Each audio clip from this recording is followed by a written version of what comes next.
সকলকে জানাই শুভেচ্ছা ও মোবারকবাদ। আজ অনেকদিন পরে গিয়েছিলাম বাংলাদেশ বেতারে, যেখানে মনটা একদম আকৃষ্ট হয়েছিল পরিবেশের সাথে। তাই ওখানে বসে নিজের স্বরচিত একটি কবিতা আবৃত্তি করার চেষ্টা করেছি, সকলকে শোনানোর জন্য আমি উপস্থাপন করলাম। এমন একটি দেশ চাই, কলমে আমি সৈয়দ তৌফিক কামাল। আমরা স্বৈরাচার মুক্ত এক বাংলাদেশ চাই, জনগণের অধিকার ফেরাতে হবে তাই। ইট পাথর মেরে মানুষ হত্যা হয় যেন বন্ধ, দেশের সম্পদের লুটপাট করতে হবে জব্দ। দুর্নীতি ও দুঃশাসনের চাই অবসান, নিরাপদ রক্ত ঝরানো হয় যেন ম্লান। আলেম ওলামাদের করতে হবে সম্মান, গুম খুন নির্যাতন থেকে হয় যেন পরিত্রাণ। শিক্ষা ও চিকিৎসার উন্নত করতে হবে, যুবকদের তখন বেকারত্বতা অনেকটাই ঘুচে যাবে।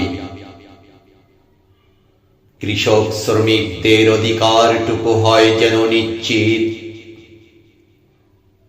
সৎ নেতৃত্বের মাঝেই হবেই তা নিশ্চিত। সকলে চাই সত্য ন্যায়ের শাসন প্রতিষ্ঠা, সুন্দর একটি দেশ হবে থাকবে সুরক্ষা। শান্তি প্রগতি ও স্বাধীনতার কথা বলা, এই দেশটি হয় যেন নিরাপদের পথ চলা।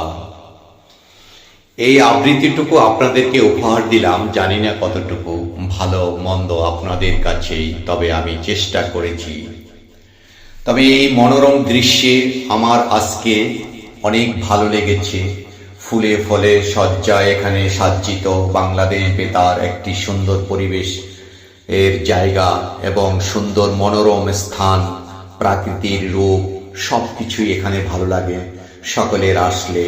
তা আমি এখানে আজকে আমার উপস্থাপনায় যে আবৃত্তিটি করেছি, আশা করি সকলের কাছে কিছুটা হলেও ভালো লাগবে।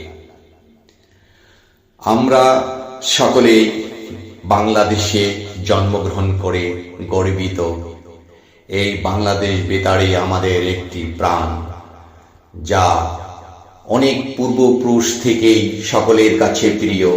ছোট বড় সকলের সেই বাংলাদেশ বেতার এখন পর্যায়ক্রমে এই আগারগাতে ক খ ও গ রূপে ধারণ করে স্টুডিও বিভিন্ন ধরনের রূপসজ্জায় সজ্জিত।